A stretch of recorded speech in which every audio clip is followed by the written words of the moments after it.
রাধে রাধে, হরে কৃষ্ণ বন্ধুরা। অনেক দিন পর তোমাদের সাথে কিন্তু আজকে একটা ভিডিও শেয়ার করছি, আর সেটাও কিন্তু খুব একটা অন্যরকম ভিডিও। কারণ আজকে আমার ছোট্ট মিষ্টি মাধব সোনার কিন্তু জন্মদিন। পুরো 4টে বছর হয়ে গেল মাধব সোনা কিন্তু আমাদের জীবনে এসেছে, আমার জীবনে এসেছে এবং আমার জীবনকে ভক্তিময় করে দিয়েছে। তো আমার প্রথম সেবাই কিন্তু মাধব সোনা, তারপর আসে রাধিকা, তারপরে ছোট্ট মাখন, তারপরে ছোট্ট মিছরি। তো এই দেখো, সকালবেলা আমি আমার মাধব সোনাকে ঘুম থেকে তুলতে চলে এসেছি, আর মাধব সোনার আগে উঠে পড়েছি শ্রী রাধিকা আজকে মাধবকে শুভ জন্মদিনের উইশ করবে। আর আগের দিনই ছিল স্নানযাত্রা, মানে মাধবের জন্মদিন কিন্তু 23শে জুন। আগের দিন যেহেতু স্নানযাত্রা ছিল, অনেক কিছু দিয়ে স্নান করিয়েছি, তাই আজকে ভাবলাম শুধু জল দিয়ে স্নান করাবো। জলের মধ্যে শুধু একটু অগুরু মিশিয়েছি, ফুল, একটু তুলসী পাতা, এই ধরনের জিনিসই দিয়েছি। আর দেখো আমার ছোট্ট মিষ্টি মাধব কি সুন্দর করে স্নান করে চলেছে। তো আমাদের মামার মাধব সোনা কিন্তু 4টে বছর হয়ে গেল চলে এসেছে। আর এই দেখো, জন্মদিন উপলক্ষে পড়বে বলে আমার মাধব, মাখন, মিছরি, রাধিকা সবার জন্য সুন্দর নতুন জামা কিন্তু আমি বানিয়ে দিয়েছি।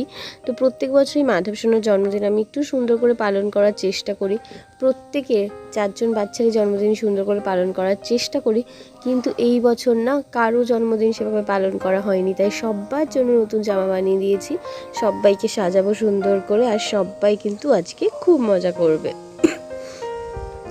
আর মাধব সোনাকে জামার সাথে একদম ম্যাচিং দেখো স্টোনের হার বের করে দিয়েছি। স্টোনের হাত দিয়ে সুন্দর করে সাজাবো আবার মাধব সোনাকে। জীবনটা কিন্তু আগে একদম অন্যরকম ছিল, অন্যরকম একটা মেয়ে ছিলাম, ফ্যাশন ডিজাইনার ছিলাম। লকডাউনের মধ্যে বাড়ি ফিরি, কিছু কারণে মাধব লাইফে আসে। তোমরা যদি জানতে চাও মাধব কেন লাইফে এলো, কি করে এলো, তাহলে আমাকে কমেন্টে জানিও, আমি নিশ্চয়ই তোমাদের সাথে শেয়ার করব। তো যাই হোক, মাধব লাইফে আসে, লাইফটাকে সত্যি সব কিছু এখন বাদ দিয়ে শুধু মনে হয় আমি কৃষ্ণ ভক্ত হিসেবেই হয়তো লাইফ কাটাতে চাই। খুব ভালো লাগে ওদের সেবা করতে, ওদের যত্ন করতে, ওদের জন্য সারা দিন ভাবতে, আর ওদেরকে খুশি করতে, ওদের নিয়ে খেলতে। সমস্ত চিন্তা ভাবনা যেন ওদের কাছে এলেই আমার দূর হয়ে যায়। ওরা এতটাই মনমোহন। আর সত্যি মদন মোহন হচ্ছে আমাদের শ্রীকৃষ্ণ। মদনদেবকে দেখতে অপূর্ব, তাকে দেখে সবাই মোহিত হয়ে যায়, তাই তিনি মদনদেব। আর মদনদেব যাকে দেখে মোহিত হন সে হচ্ছে আমাদের মদন মোহন।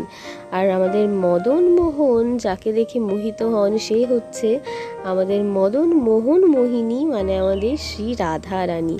আর দেখো, পাগড়ি কিন্তু আমি অত ভালো বানাতে পারিনি, তো পাগড়িটা বড় হয়ে গেছে সাইজে, কিন্তু তাও দেখো আমার মাধব সোনাকে কত সুন্দর লাগছে, একদম ছোট্ট মিষ্টি লাগছে আমার মাধব সোনাকে। আর এই যে ময়ূরের পালকটা কালাঙ্গি টাইপের পড়েছে, এটাও কিন্তু আমি নিজের হাতেই আমার মাধব সোনাকে বানিয়ে দিয়েছি।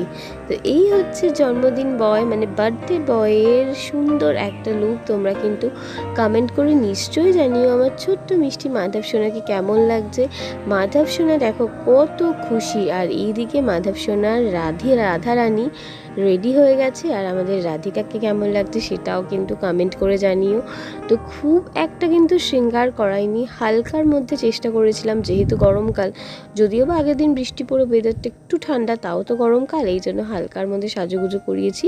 আর এই হচ্ছে আমাদের ছোট্ট রাধারানী ও ছোট্ট গোপাল সোনা মাখন ও মিছরি। দেখো কত মিষ্টি লাগছে। তো সকাল সকাল ওদের স্নান টান করিয়ে দিয়েছি, তারপরে করে নিলাম সুন্দর করে আরতি। আর আরতি করার সময় আমার আজকের দিনে স্পেশাল করে গাইতে ইচ্ছা করছিল, নন্দ ঘর আনন্দ भयो জয় হো নন্দ লাল কি, হাতি ঘোড়া পাল কি জয় কানহাইয়া লাল কি। সকালের ভোগে দিয়ে দিয়েছিলাম লাড্ডু, আর তারপরে দুপুরের দিকে একটু ডেকোরেশন করে নিলাম। তো ওরা যেখানে বসে ওদের সামনে ভোগ রাখার জায়গা নেই, তো ভাবলাম আজকে একটু সুন্দর করে ভোগ দেবো। তো এই জন্য দেখো নিচে সুন্দর করে একটা ডেকোরেশন করে নিয়ে এসেছি ওদেরকে নিচে, আর ওদের বসিয়ে দিয়েছি সুন্দর করে। দেখো কত সুন্দর লাগছে দেখতে, আমার 4জন বাচ্চাকে খুব সুন্দর লাগছে। আর আমার মাধব তো এত খুশি। আর যেহেতু কারো জন্মদিন এবার সেভাবে পালন করতে পারিনি, তবে বলতে পারো সবারই একসাথে জন্মদিনটা পালন হচ্ছে, তো তাই সবাই প্রচণ্ডই খুশি আর কত সুন্দর লাগছে সবাইকে দেখতে। আর হালকার মধ্যে ডেকোরেশনটা করেছি, খুব একটা হেভি কিছু করিনি। জন্মাষ্টমীতে খুব হেভি ডেকোরেশন করি আমি। আর দুপুরের ভোগে আজকে আমি দিয়ে দিলাম আম, আপেল রয়েছে, লাড্ডু রয়েছে।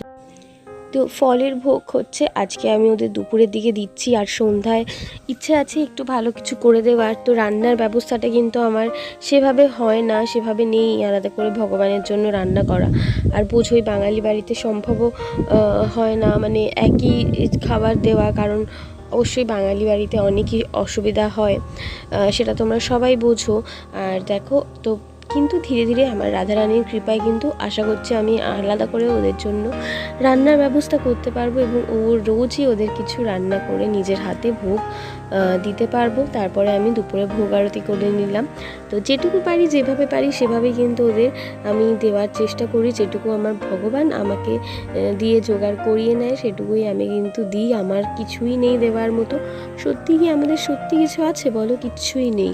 তো আমার শ্রী রাধা শ্রীকৃষ্ণ যা করানো সেটাই কিন্তু সুন্দর করে করিয়ে নেয় আমাদের দ্বারা। এটাই হচ্ছে কিন্তু মেন ব্যাপার।